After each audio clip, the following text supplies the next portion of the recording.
Oh yeah. So do you remember radio dramas on CBC too? Yes. That's what I remember from being a kid. And I was fortunate enough, I went to LA to visit a friend, and I went to they did a live radio show where people stand on stage, and oh my gosh, I love that stuff. I'm with you. Like, I love all of that. And that's a neat thing. You know, a neat thing about, like, even when we have this network here. So the Center for Art and Wellness is an interdisciplinary mental wellness portal that uses creative programming to foster community connections and well-being. So thanks to the generous support of the Schultz Family Foundation, the Center for Art and Wellness has reached over 900 community members during 2021, providing wellness programming to those who are most vulnerable during COVID-19 and beyond. And I'll share. Kevin is going to talk about some of the things that he's been doing with volunteers and people at Museum London, and maybe some of the ideas that you have, Devin, as Curator of Education at Museum London. So welcome.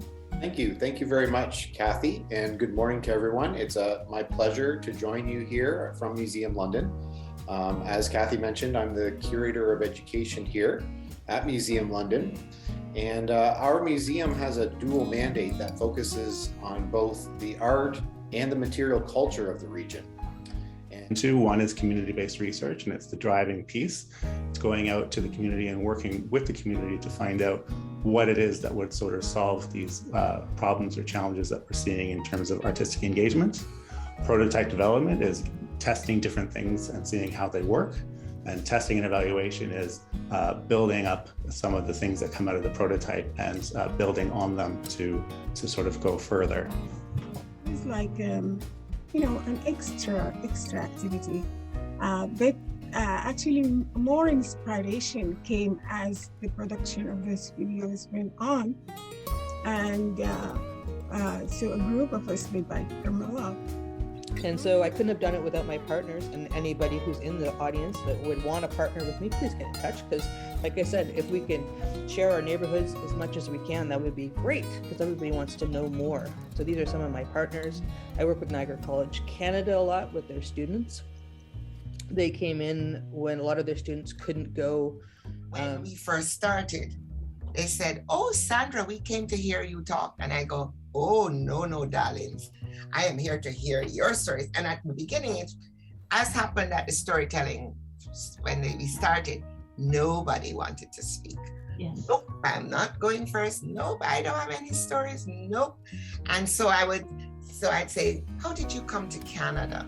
What made you choose to come here? Were you running from something or running to?" There it was. She came in with all of her stories wrapped inside her. She didn't even know that they needed to be unwrapped, or that there was somebody that would honor them and validate them until she came in. Yes. Can I ask you? I've seen you do this with people, and it's absolutely amazing. And you just have such incredible instincts. You just, and it's experience too. Yes, we know we can. So yeah, Jen, anytime, reach out. Great. Thanks, Jody. And I just want to go to Sherry, because she did have her hand up. Sherry, do you want to take your mute off? Yes, thank you. Jen, just a quick question. At the end there where you showed your partners, are they the people that you're promoting yourself through? Like, how are you getting the word out about your website and all that you're doing, which is amazing? It's a good question.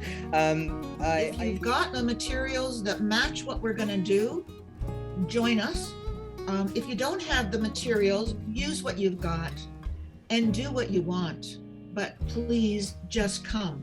The idea is connect and feel. What I was really missing out here was voices in my house. On Clubhouse anymore, because I didn't like being sold, because that's how I felt. I felt like I was being sold to all the time and not being given the information that I wanted. Excuse me, and being informed.